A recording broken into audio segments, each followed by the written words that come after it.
Kung bago ka pa lang sa channel ko, huwag mong kalimutang mag-subscribe at pakiclick mo na rin yung notification bell para updated ka lagi sa mga darating pang uploads.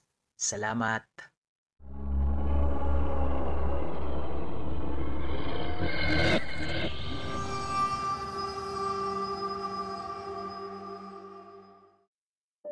Magandang araw, Sir Nat. Tawagin mo na lang ako sa pangalang Mira. Hindi ko totoong pangalan. Hindi ko makakalimutan ang karanasang ito, Sir Nat. Taong 2000 ito nangyari. 5 taon na akong nurse sa ospital na pinapasukan ko. Iba't ibang klase na ng pasyente ang nakasalamuha ko. Ngunit ang pinakatumatak sa akin ay nang bagong lipat na itago nyo sa pangalang Lerma. Galing siya sa karatig probinsya. Noong una daw sa bahay lang ito kinukulong ng kanyang pamilya. Ngunit dahil sa hindi na kinaya ng pamilya nito ang pamimerwisyo ni Lerma, ay dinala na siya sa mental. Nagkaganito daw si Lerma mula nang umuwi ito galing sa Siquijor. Mira, ikaw na ang bahala sa pasyente. Sa room 55. Out na ako. Special patient yon kaya may sariling room. Bilin ni Laila sa akin. Pang umaga kasi siya at ako ang panggabi. Abala ko sa ginagawa ko kaya bahagya ko lang siyang tinanguan. At isa pa, mainit ang ulo ko ng oras na yon. Nag-away kasi kami ng jowa ko. May psychotic disorder. Nakakatakot ang isang yun. Ang weird. Dugtong pa nito habang inaabot sa akin ang record book. Ako naman nakasimangot at wala sa mood. Hindi ko masyadong pinansin si Laila. Inis kasi ko sa nobyo kong si Ted. Isa-isa kong chinecheck ang mga pasyente sa psychiatric ward. May ilan na sa semento o sa lapag natutulog. Ang ilan naman ay kung saang sulok lang ng ward. Hanggang sa umabot ako sa room 55. Sa silid na iyon ay mag-isa lang si Lerma. Hindi katulad ng ibang pasyente na sama-sama. Iba ang kaso ng isang ito at ang sabi ay may pinatay na ito sa kalimos-limos na paraan.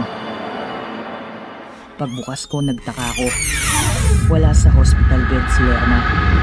Kaya nagpalinga-linga ako. Nakaamoy ako ng malansang amoy sa aking likuran. Kaya bigla akong lumingon. Laking gulat ko dahil naroon si Lerma at naglalaway. Nagugutom ako. Gusto kong kumain. Naglalaway na sambit nito. Hindi ba't kumain na kayo? Utal kong sabi. Tumingin siya sa akin ng masama. Kaya nakaramdam ako ng takot sa kanya. Pero hindi ko lang pinahalata. Humiga ka muna. Kailangan kong iturok sa iyo ang gamot mo. Kinuha ko ang sirin para iturok sana sa kanya. Pero malakas niya akong tinulak. Napakalakas niya. Isang kamay lang ang ginamit niya sa akin pero pakiramdam ko tumalsik ako. Napahawak ako sa tagiliran ko at hirap na tumayo. Dahan-dahan kong tinungo ang pinto para lumabas dahil nagsisigaw si Lerma. Nagugutom ako. Hindi masarap ang pagkain dito. Naririnig kong sigaw niya. Sinabi ko yon sa kapwa ko nurse na naroroon. Kaya sumama sila para maturukan ng pampakalma si Lerma. Kinabukasan, isang bagong pasyenteng buntis ang dumating.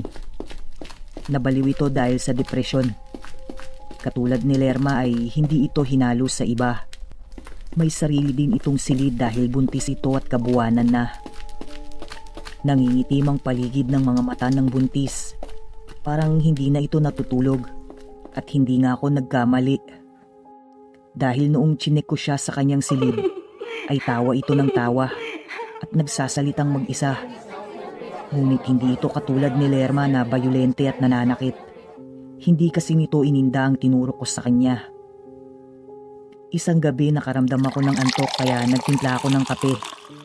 Dahil wala pa naman akong gagawin, umupo muna ako habang humihigop ng kape. Maya-maya ay nakarinig ako ng kalabog at pagsigaw.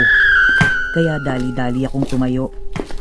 Nanggaling ang ingay sa silid ng buntis na pasyente. Pagbukas ko ng pinto ay nakaramdam ako ng kilabot nang makita ko doon si Lerma. Ang lakas ng kabog ng dibdib ko. Tumayo ang mga balahibo ko sa nakita ko. Nakita kong wala ng buhay ang buntis at wakwak na ang tiyan nito. Habang si Lerma ay takam na takam sa pagkain ng katawan ng sanggol. Tila hayok na gutom na gutom. Agad akong lumabas. Hindi ko malaman ang gagawin ko. Nakasalubong ko ang ilang nurse attendant, kaya sinabi ko sa kanila. Nanginginig ang mga tuhod ko.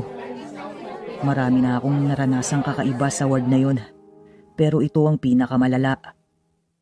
Humingi ako ng 1 linggong bakasyon pagkatapos ng nangyari. Ngunit 3 araw lang akong nakapagpahinga dahil kulang sa staff ang mental hospital. Ang buong akala ko ay inilipat na si Lerma. Ngunit hindi pa pala. Naroon pa rin ito. Hindi ito nasampahan ng kaso dahil sa mental health issue ng babae. At dahil panggabi ulit ako, ay hindi pwedeng hindi ko siya silipin. Nakaposas ang kanyang kamay habang nakaupo sa hospital bed nito. Nakangiti siya sa akin nang pumasok ako.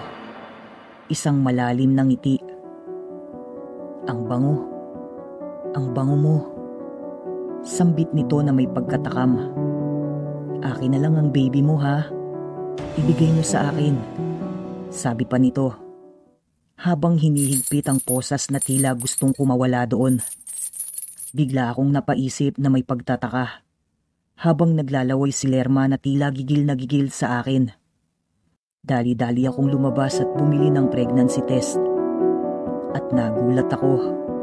Nagulat ako dahil buntis nga ako. Kinabukasan din yun ay nagpasa ako ng resignation letter. Ngunit nakiusap sa akin ng head namin na wag daw muna akong umalis dahil kulang na kulang kami. At sinabi nitong ililipat nila ako bilang pang-umaga. Kaya kahit paano ay gumaan ang loob ko. At isa pa ililipat sa Maynila si Lerma upang mas matutukan siya doon. Natatandaan ko pa ang klase ng pagtitig niya sa akin noon. Habang nilalabas siya sa psychiatric ward. Babalikan ko ang baby mo. Babalikan kita. Nakangising sabi nito. Natakot ako sa sinabi ni Lerma, kaya tumalikod ako at hindi ko na siya kayang tignan. Nakaposas ang 2 niyang kamay maging ang katawan ni Lerma, bago ito binyahe pa Maynila. Hatid sundo ako sa trabaho ni Ted, kaya kahit paano ay nawala ang kaba ko tuwing uuwi ako mag-isa. Naalala ko kasi ang mga sinabi ni Lerma. Sa ngayon ay maayos naman ang lagay namin. Tuluyan na akong nag-resign sa trabaho dahil gusto kong mag-focus sa mga anak ko. Binata na ang panganay kong anak at isa na ding nurse tulad ko. Ang huli kong balita kay Lerma ay tumalon ito sa building. Ngunit ang sabi ay nabuhay pa rin ito at baldado. Pero pumasok din sa isip ko na baka hindi pa naisasalin, kaya buhay pa rin ang aswang sa mental. Ngunit pumasok din sa isip ko na dahil siguro sa depresyon, kaya naging ganoon si Lerma. Hanggang dito na lang, Sir Nat. Ingat po tayong lahat. Nagpapasalamat, Mira.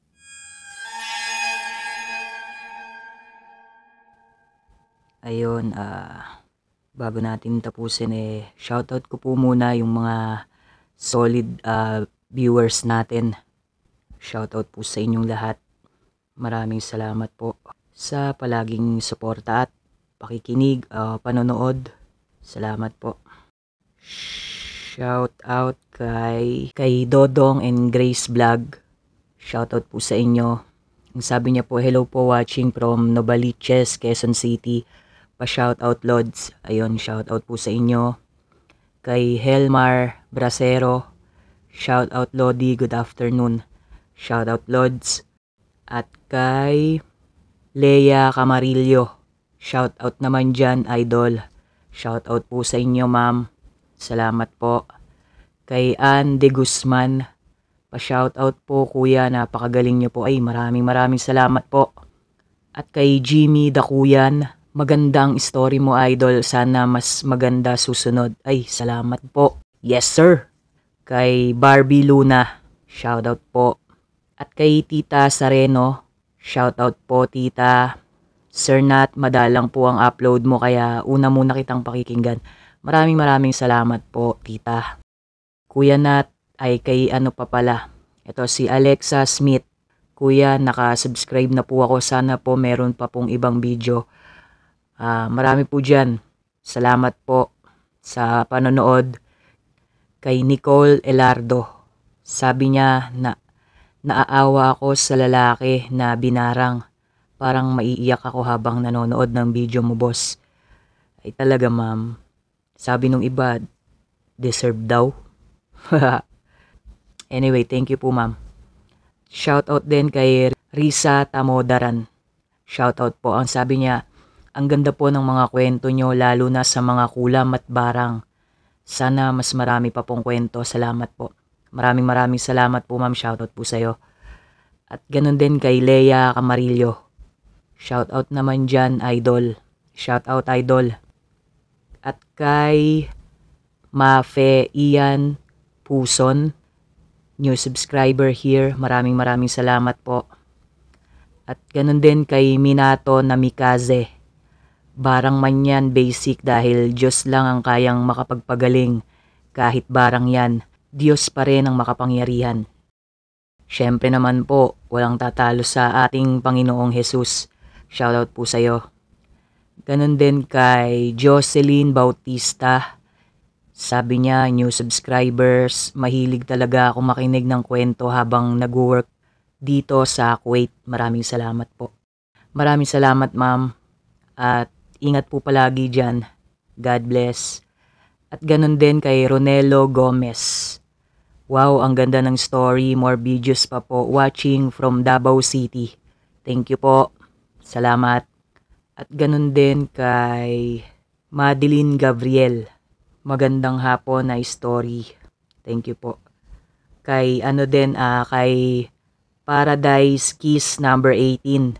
Deserve naman pala mabarang. Ay, deserve ba, ma'am?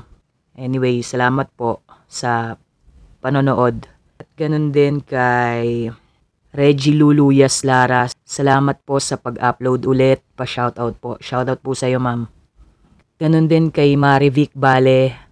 Ang sabi niya, pag nagkapera ako, join din ako. Deserve nito kumita. Galing mo po mag-animate. Maraming salamat po, ma'am.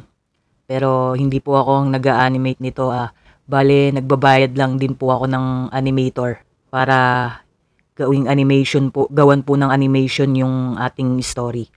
Anyway, maraming salamat po, ma'am. Ingat po. At ganun din kay Pepsin. Hello po, pa-shoutout po, sabi niya. At ganun din kay Pearl Mutter. Pa-shoutout po, Sir Nat. Shoutout sa'yo, Lods. Kay Galaxy. Hello. Shoutout po. Kay Helmar Bracero. Pa-shoutout, Lodi. Good afternoon. Shoutout po sa'yo, sir. Angelo Lucanyas. Ganda, panoorin, idol. Maraming salamat po. Shoutout po sa'yo. Kay Shane Miranda. Shoutout po kay Grian Ramos. Hello po. At kay Rosemary C. Pa-shoutout po. Shoutout po sa'yo. Kay Nika Condol. Sir, upload mo na agad yung part 2. Andiyan na po, ma'am. Sorry. Itong mga shoutout na to pala, mga nakaraang pa to, ha. Ngayon ko lang sila na i-shoutout. Ngayon lang kasi ako nagkaroon ng time mag-shoutout. Kay Ronald Navas, shoutout, idol. Shoutout po. At meron pa ba? Teka. Kay Natalie Kiana Alota. Hello, Sir Nat. Pa-shoutout po sa next story mo. Silent watcher po ako. Maraming salamat po sa lahat po sa inyo. Kahit mga silent listener or watcher kayo. Maraming salamat po. Kay John Reniel Sakate. Good evening, Boss Nat. Good evening, sir. Shoutout sa'yo. Kanino pa ba? Renelyn Batitis. Shoutout po sa inyo. Maraming salamat po. Kay Dennis C. Riaport. Kay Janet Silvestre. Shoutout po. Sir, pa-shoutout next story po. Thanks. Shoutout po sa'yo. Kay Daniel Humol. First, shout out idol, new followers. Thank you po. Maraming salamat po sa inyo. Hanggang sa susunod po ulit. Ingat po ang lahat.